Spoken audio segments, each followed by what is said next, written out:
afternoon, everyone.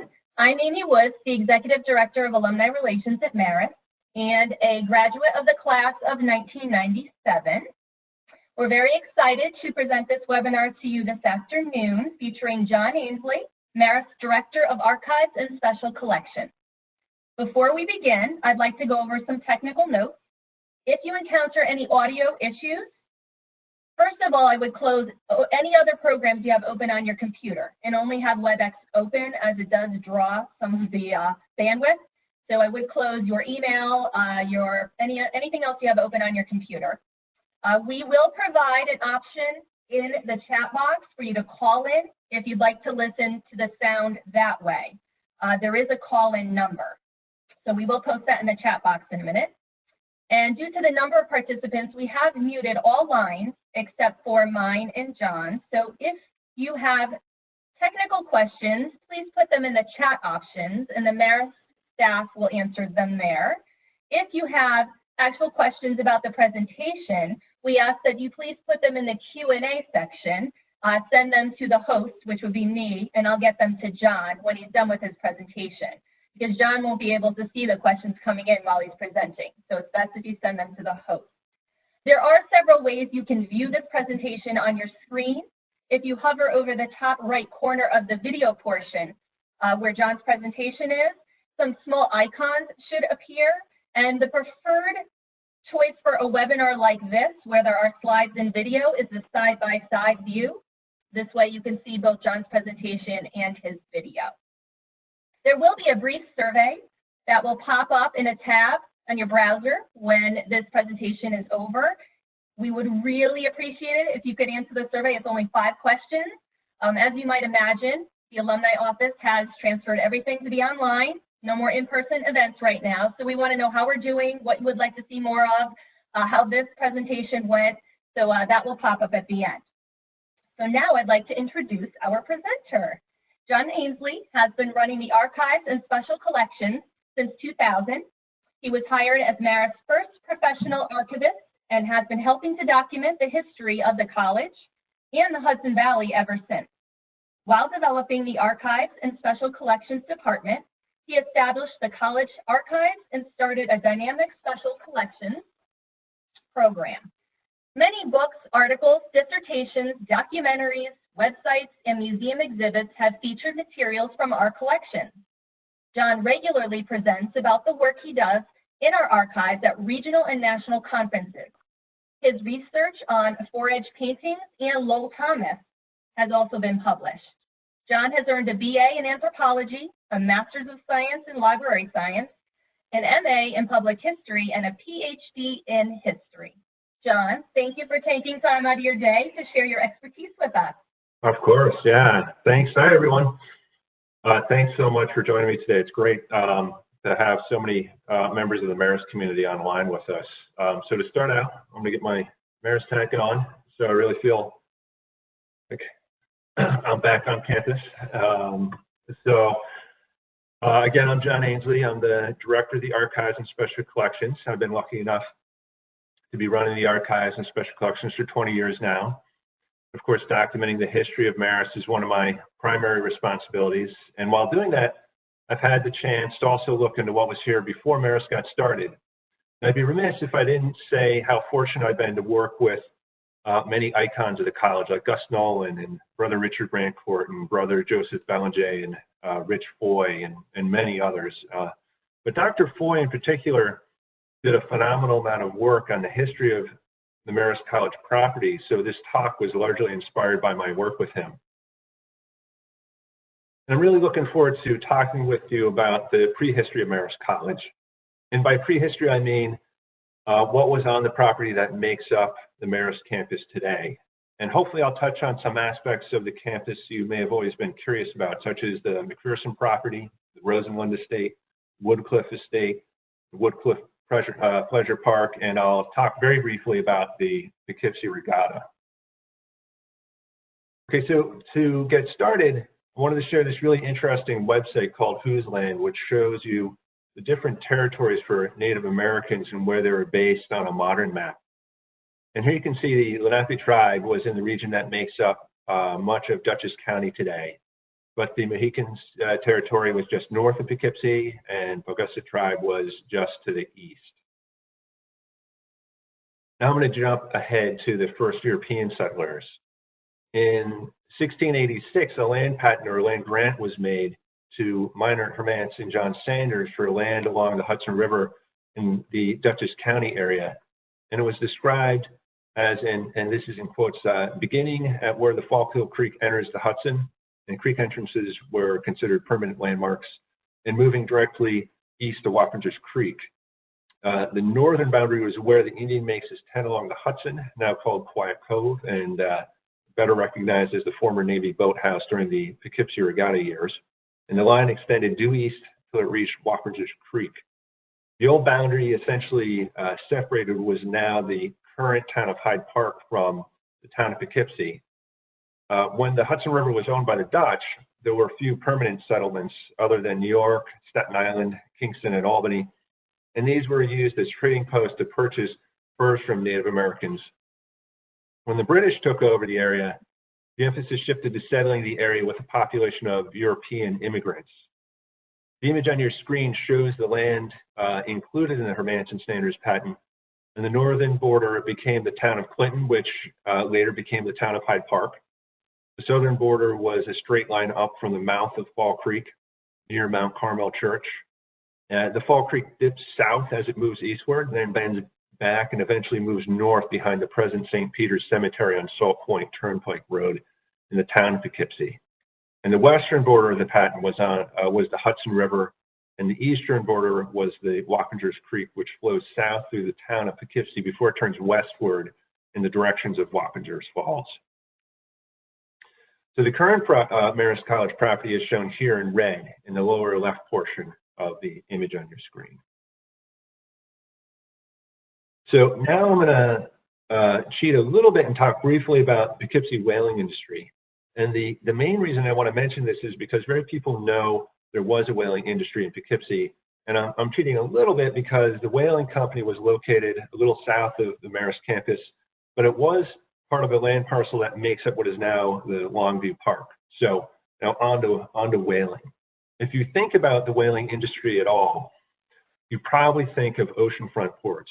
But from the early and mid-19th century, Poughkeepsie, some 75 miles from the Atlantic Ocean, had a successful but short-lived whaling industry. And Poughkeepsie competed with well-known whaling operations in major ports such as New Bedford, Massachusetts, and ships departed from the Duchess County waterfront in pursuit of whale oil. In 1832, the Poughkeepsie Whaling Company was founded to manufacture whale oil and candles. The oil was manufactured in a factory built on the Hudson for that specific purpose. The Poughkeepsie Whaling Company set up its operation at the foot of Main Street, today what is the north end of Warriors Park. And in April 1833, U.S. Senator Nathaniel Talmadge, Aaron Innes, John Adriance, and other local businessmen founded Poughkeepsie's second operation, the Duchess Whaling Company. The new entity operated from what was called the Whale Dock, which was located a little further north of the factory. Eventually, the Poughkeepsie Whaling Company leased a portion of its competitor's dock and grounds and moved its operations there. The area was well suited to accommodate shipbuilding, and the two companies planned to build new vessels. At one time, the Duchess Company was overseeing the operation of 6 ships, and the whale dock grounds included coopers, repair shops, blacksmith shop, and other operations required for shipbuilding. And the Poughkeepsie Whaling Company received a mortal blow when 2 of its ships returned home in the spring of 1837. While its barrels of whale oil were full and would have resulted in considerable profit 6 months earlier, the panic of 1837, a financial crisis that spurred a recession until the mid-1840s, resulted in oil prices dropping. And the Duchess Whaling Company, which was in better financial standing, purchased their competitors' 2 remaining ships and expanded its operations. It continued to flourish through 1842, when due to low prices of oil, its debts became overwhelming, and portions of its property were sold off to meet creditors' demands, and soon it marked the end of the whaling industry in Poughkeepsie. And the final blow came when a new energy source was discovered, and this was when petroleum oil was discovered in Pennsylvania. In this arrow, hopefully everybody can see, shows one of the buildings the Duchess Whaling Company operated. The Whaling building subsequently became a glassworks, and later the entire area was the site of the Dunton Lumber Company, a site presently being redeveloped for condos. And the north end of the Dunton Lumber Company became part of Marist, Longview Park. Okay, now let's go to campus proper and discuss the MacPherson property. So the MacPherson property doesn't have quite the in-depth history as some of the other parcels that make up our campus, but it was the first piece of property purchased by the Marist brothers in Poughkeepsie, which was in 1905. And it makes up a significant part of campus. The Will Thomas Communication Center, the Dyson Center, the Hancock Building, Boy townhouses, and lower townhouses are all on this property today. There are several owners of this parcel during the 1800s, but the last family to live on the land for a significant amount of time before it was purchased by Marist, the Marist brothers, were the MacPhersons.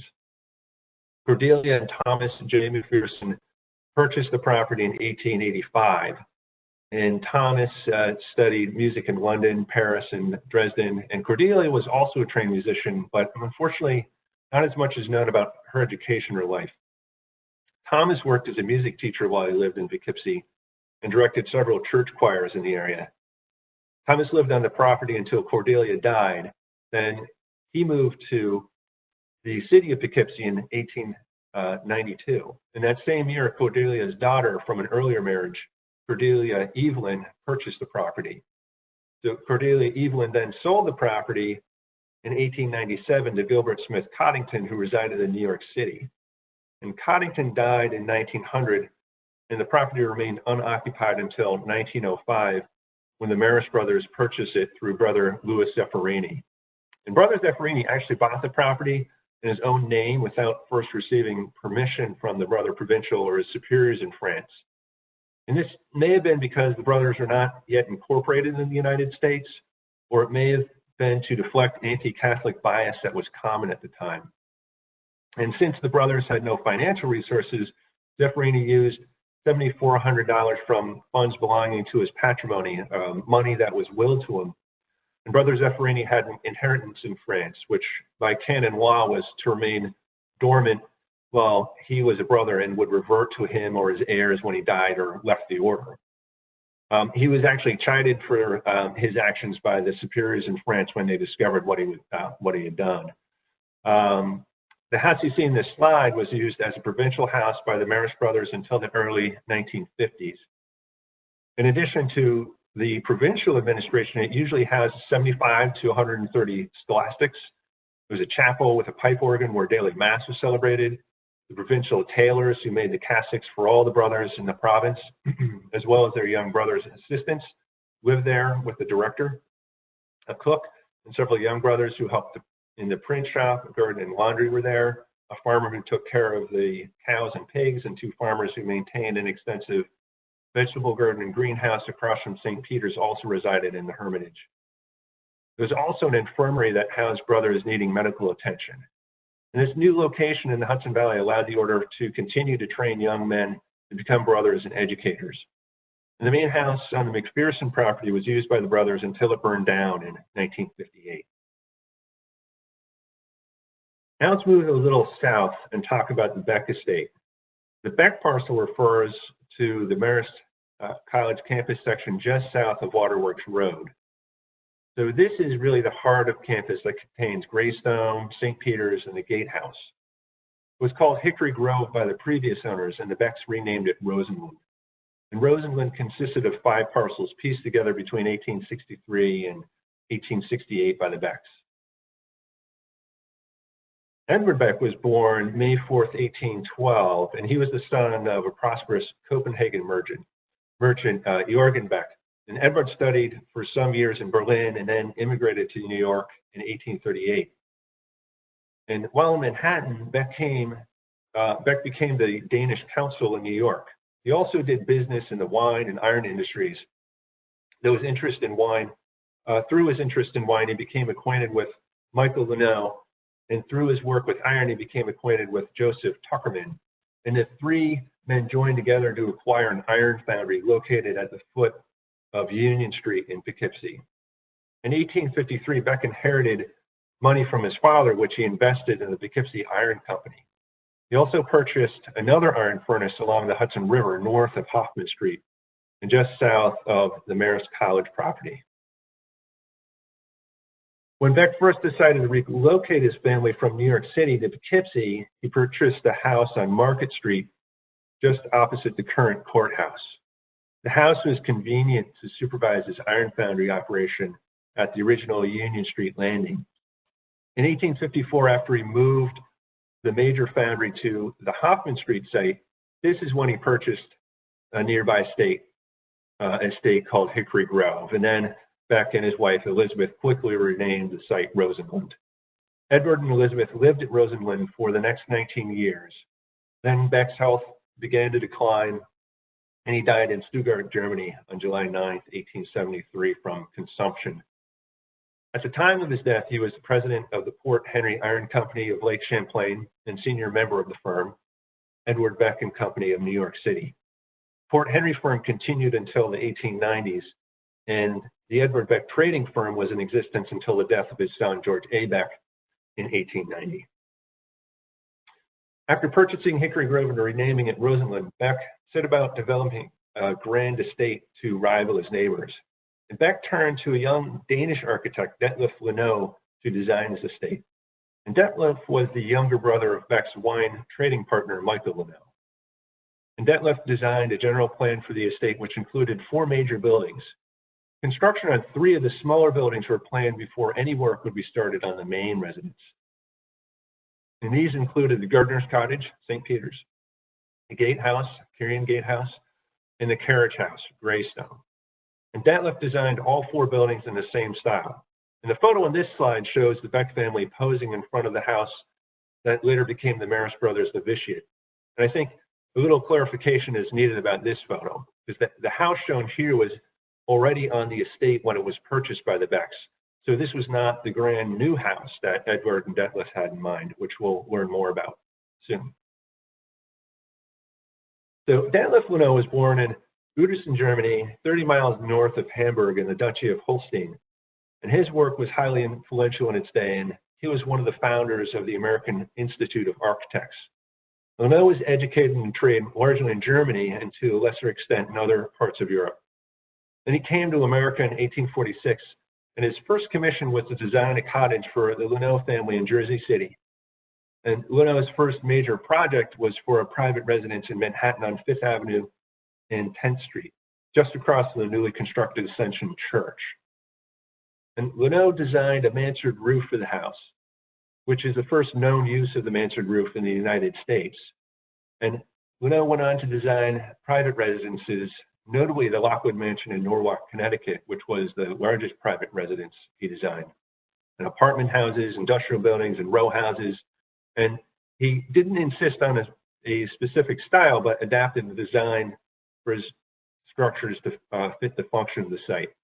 However, he was partial to the French style and German, Danish, and brick and stone styles rather than the Victorian wooden structures coming into vogue during the 3rd quarter of the 19th century.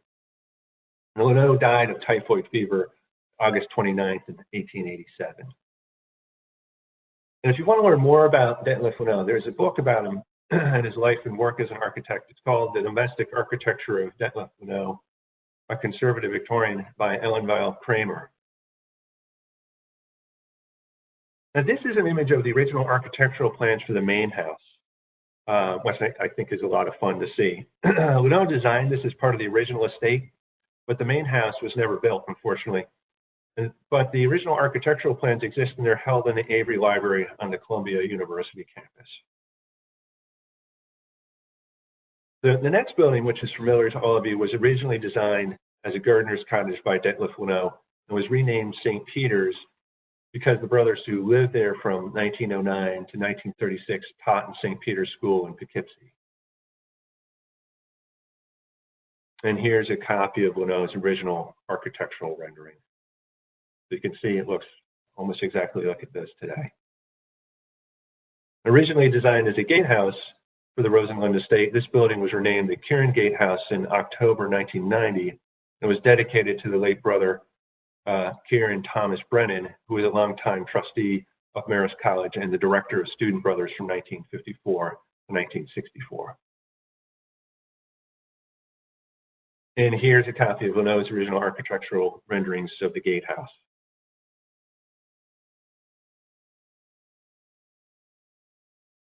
And Greystone was originally designed as a carriage house, which included a blacksmith shop on the lower level, a carriage house on the main level, and a hayloft on the upper level. The building was renovated in 1930 to create additional space for offices or classrooms.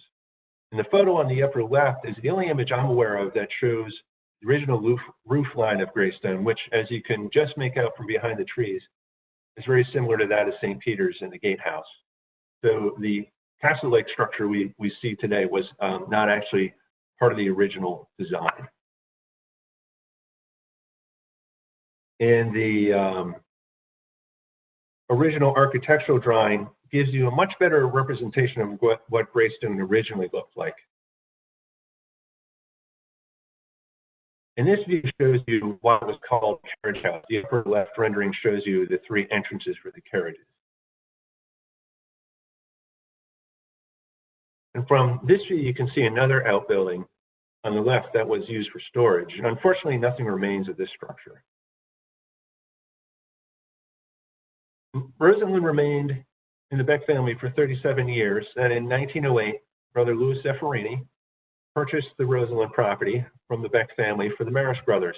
Now, this time, Brother Zeffironi was a little more circumspect in his actions, and he sought permission from his superiors before making the purchase. And the Marist brothers still did not have the financial resources to buy land, so once again, Brother Zeffironi used his inheritance, and he purchased Rosenlund for the Marist order. It was initially secured by a mortgage of $26,500 to Brother Zeffironi's sister, Louise Marion, using money supplied by her brother. And once the transaction was complete, Louise immediately transferred Rosenlund to the Marist brothers. Okay, now let's move on to what became the north end of campus. The Winslow Estate lay between Route 9 and the Hudson River. And its northern boundary is a rock wall that's still on the property, and you can find it by heading to Fern Tor. And the wall actually marks the southern boundary of Marist Arboretum. Today, what was the Winslow Estate includes the 4 new dorms, Fontaine Academic Building, and the Gartland Athletic Fields. None of the Winslow Estate structures still exist. These 2 woodcuts depict the Winslow Estate during the lifetime of John Flack Winslow, and the estate was known for its beautiful landscaping and grounds. When Winslow purchased the estate, the property was already in good shape, in good condition, and it included a stone main house near Albany Post Road, Route 9 today. And Winslow liked the emerging Victorian style of architecture and surrounded the existing stone exterior of the house with a wooden framework, adding a tall tower which would allow him and his visitors to gain a sweeping view of the Hudson River. And later, brick was added to parts of the exterior of the house. And there was a stream running through the property. And Winslow created several ponds along the stream's course as it ran through the estate. And these provided water in dry periods and formed an elegant setting for walkways and carriageways. And John Flack Winslow, who was born in 1810 and died in 1892, made his fortune in the iron and steel industry. Winslow became a younger partner to Erastus Corning in 1837. And the two operated the Rensselaer Iron Works and later the Albany Iron Works. In 1860 and 61, Winslow engineered the construction of the ironclad ship USS Monitor for the Union Navy during the Civil War. And he was so proud of the Monitor that he created an island in the shape of the Monitor in one of the ponds on his Poughkeepsie estate. In 1865, he became the 5th president of Rensselaer Polytechnic Institute, and he resigned the presidency in 1868 and relocated to Poughkeepsie. His Poughkeepsie estate became his retirement home, and he remained on the estate with his second wife, Harriet Wicks Winslow, until his death on March 13, 1892. And after his death, Harriet Winslow remained on the estate until she died on January 18, 1926. And shortly after Harriet Winslow died in 1926, her daughter and adopted son sold the property to John Marion, a Poughkeepsie real estate developer. And by December 1926, the Marions sold the property to Fred H. Ponte of Rye, New York. Ponte had developed Rye Playland, but he envisioned an even grander amusement park for Poughkeepsie. And he kept most of the existing landscaping and installed several rides and entertainment venues covering 27 acres. And Woodcliff Pleasure Park opened in 1927 and entertained visitors until 1941. The park included an outdoor ballroom, bumper cars, pony rides, carousels, a tunnel of love, Ferris wheels, arcades, a giant airplane swing, midway games, shoot the chutes, shooting galleries, whips, lake boat rides, and a massive swimming pool. And Woodcliff also featured wrestling and boxing matches, fireworks displays, and even traveling circuses made stops at the park. And the star attraction was the Blue Streak roller coaster, which claimed the record of being the highest and fastest roller coaster in the world until 1977, even though it had been taken down decades earlier. The park was a very popular tourist destination, and many visitors would take the Hudson River Dayliner, the boat which ran from New York City to Albany. They would get dropped off at the park's private dock in the morning and get picked up in the evening. And advertisements for the park's opening ran in many newspapers in the tri-state area and beyond. Unfortunately, a surprisingly limited number of photos remain of Woodcliff Pleasure Park, but this poster gives you some sense of the size of the park and the overall look of the park.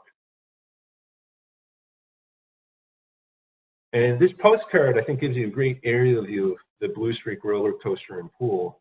You can also see the park's grounds, which were as much an attraction to visitors as the rides and the events were. And here's another postcard showing more of the park's attractions, including the bumper cars, shooting gallery, the whip, and the Blue Streak roller coaster is in the background.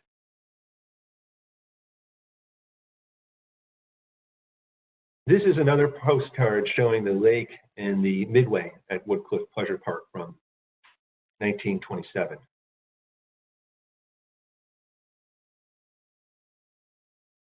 And this photo shows the construction crew for the Blue Streak roller coaster.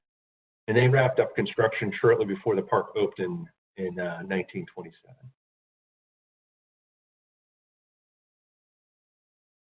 And then the stock market crash of 1929 and the ensuing Great Depression started the decline of the park.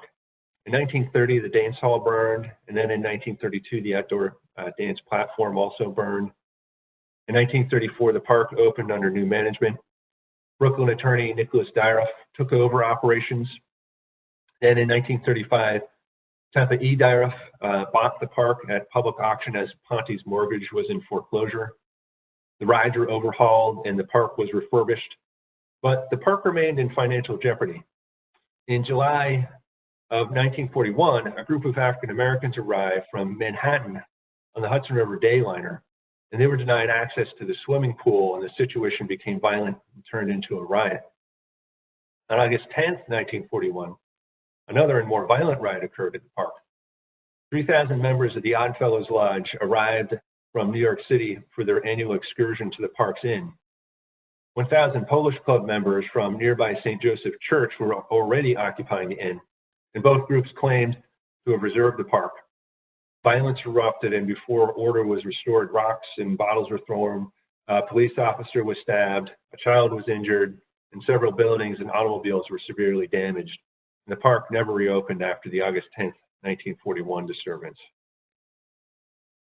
After the riots occurred, a safety inspection was carried out, and the dock area and the pedestrian bridge over the railroad tracks were revealed to be hazardous. And shortly after its closures, the rides were dismantled. The Blue Streak was taken down in 1942. The coaster's steel rails were donated to the war effort. Some of the wooden planks were used by the Marist brothers to build beehives and a cannery in 1943. Various Poughkeepsie groups debated reopening the park, but nothing came of these discussions. The park remained closed and slowly deteriorated for decades. And Marist eventually acquired this property in 1984 and 1992. And before I wrap up my talk, I want to offer a teaser about the Poughkeepsie Regatta. So the first regatta was held in 1895, and the Poughkeepsie Regatta quickly became one of the greatest sporting events to watch in the country and put Poughkeepsie on the map. And every year, tens of thousands of spectators would come pouring into Poughkeepsie to watch the races. That's all I'll say for now. But you can join Elizabeth Clark and Ann Sandry from the Archives and Special Collections to learn much more about this exciting history on May 13th at 3 p.m. Eastern Standard Time. So thanks so much for listening to my talk. And now I'd be happy to try to answer any questions you have, or please feel free to get in touch with me at any time through the contact information on the last slide. Thanks, John. I'm just checking nothing in the Q&A box just yet. I'm going to give it a second, though. Okay. Just finish. Sure. Nothing in the chat box. So question is, was that lake that you mentioned, was it part of what was the spring-fed pool that existed when we were already Marist College? Yeah, I think so. There's a couple of interesting anecdotes about that pool, because there's some great photos showing the pool and various stages of its construction. So it definitely, part of it was from a natural spring, in which if it had the experience of being in the Little Thomas elevator and we're on the ground floor, you could actually hear water flowing. So it was always a fun stop to show visitors to campus or have them here. But also I'd been told by a couple of different people that there was a leak in the water main. So, from fresh water coming out of the water treatment plant going into Poughkeepsie, that also contributed to the pool. So when that was fixed, it lessened the amount of water that was in the pool, which was one story I've heard about why the pool was taken away, and then others were for safety concerns. I've heard various stories about that, but yeah, it's interesting that there's basically nothing visible of that, which are so apparent in the woodcuts and other photos from that estate. So we had a couple come in that asked where specifically Woodcliff Pleasure Park was located and what is today's campus. Yeah, so it was basically, if you go to Fontaine, that was like the southern kind of border of it, and then all the way up to the entrance to Ferntor Arboretum. So it was in that section right there.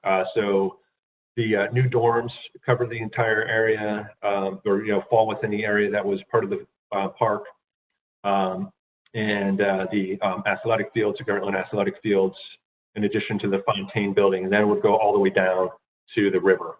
So there's the north end.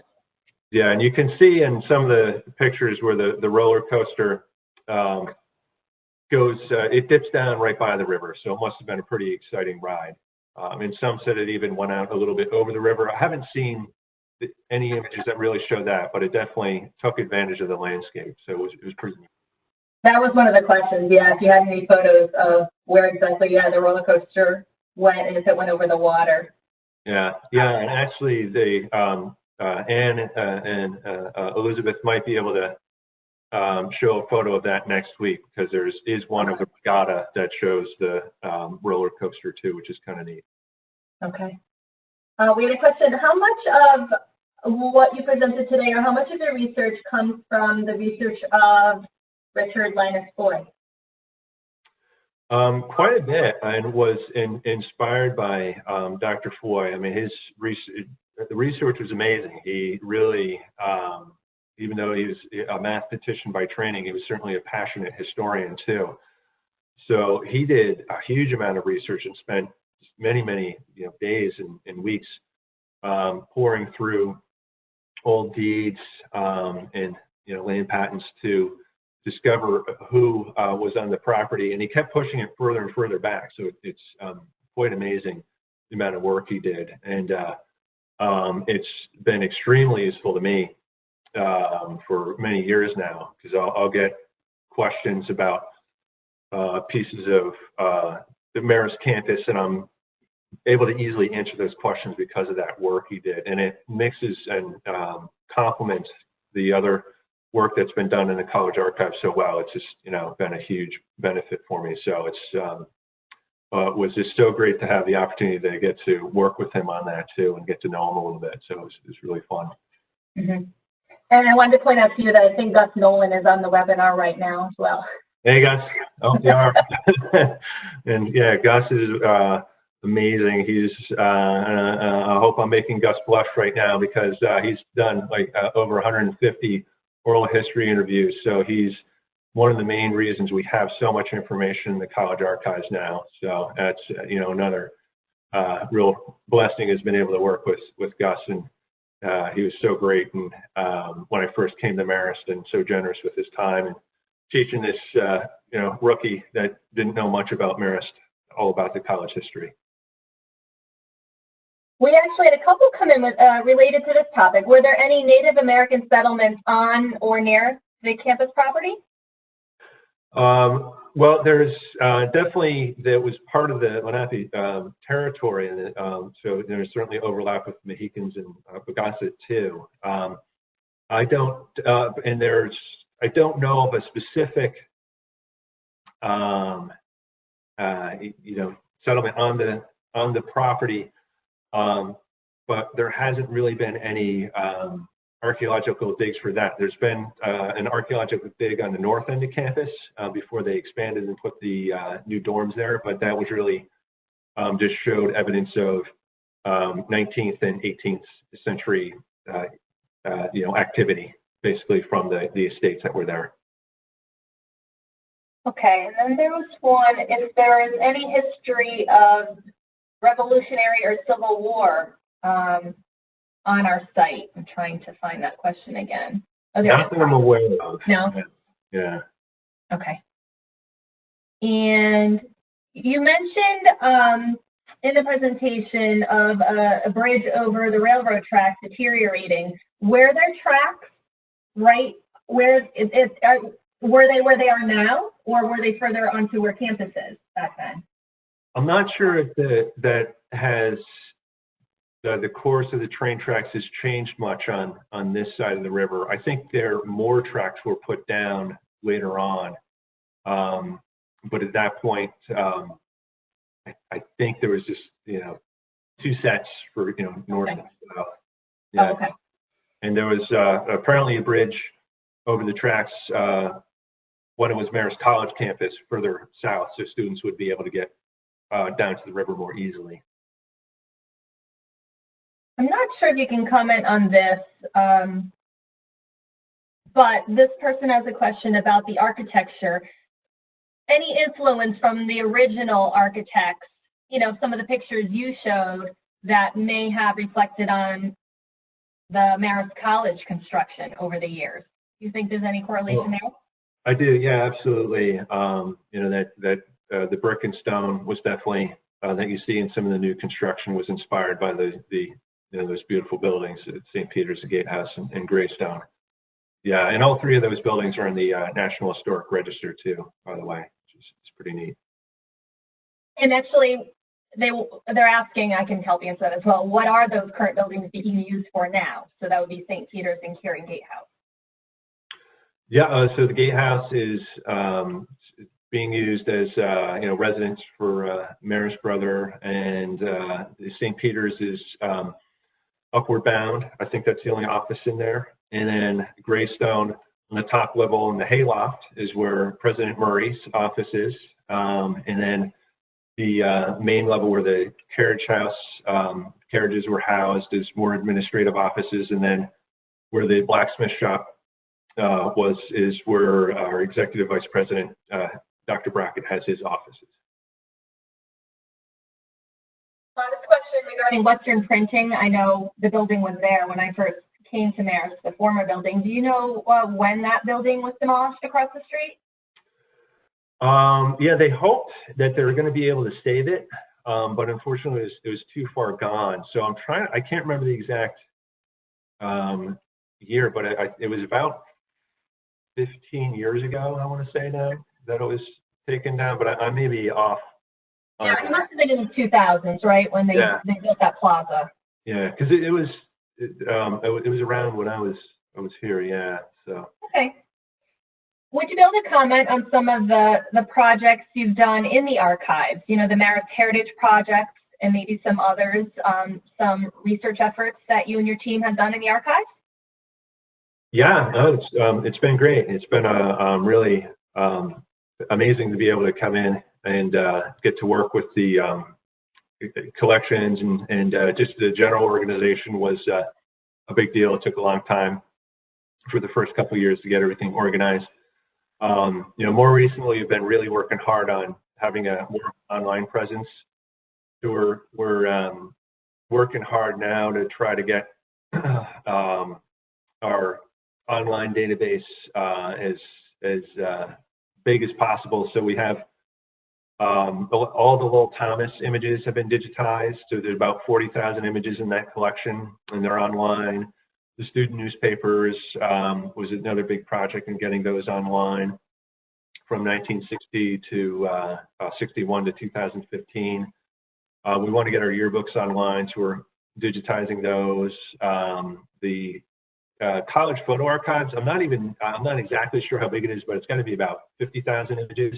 So we've just about finished digitizing those, and we're planning to get those online so that people will be able to search them wherever they have internet access. The Poughkeepsie Regatta collection is about to go online as well. So we've had a lot of fun developing the Poughkeepsie Regatta collection too. So that's gone from a relatively small collection of just a couple boxes of materials to becoming the most comprehensive collection of the Poughkeepsie Regatta in the country. So we're really pleased with that, and that's been through a lot of support from President Murray. So it's been fantastic. So that's just a few. You know, it's fun because there's always something new, something different for us to work on. And when did Marion College turn into Marist College? Oh, geez. What is the exact date? So that was, I'm sorry, I can't remember the exact date for that. I think it was the early 1950s, like 52 is what kind of comes to mind right now. Gus is probably saying that's not right. Let me see if I could find Gus. Yeah. And turn Gus on. Let me see if I can get him. That'd be great.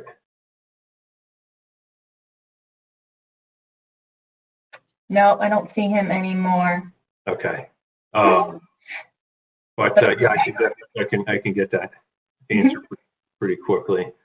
And I want to let everyone know, we've gotten a couple questions. This is being recorded right now, the entire presentation, and we have been putting all of our presentations, including this one, up on the web afterward. So once we download it and edit it a little bit, it'll be available within a few days. I'm going to give you the link now, but it'll be easily accessible later as well to where you can find this presentation afterward. Ultimately, everything is housed on our YouTube channel, but we do link it from our site to make it easy for you to find, okay?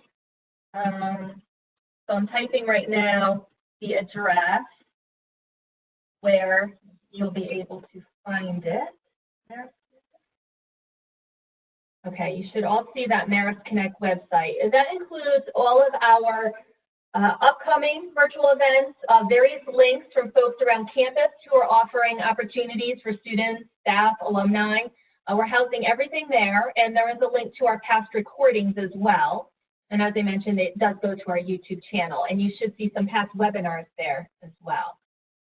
But I guess in consideration of everyone's time, John, are we good? Did we get everything you wanted to present? So, yeah, no, that was great. Thank you. Thank you. And as you mentioned, next week we have the Poughkeepsie Regatta. So for folks that are online now, if that is an interest of yours, you can register through our website and take a look at everything else we're offering. And feel free to send us a note to let us know what else you might be interested in. But John, thank you very much. And for everyone else, thank you. Have a wonderful afternoon or evening.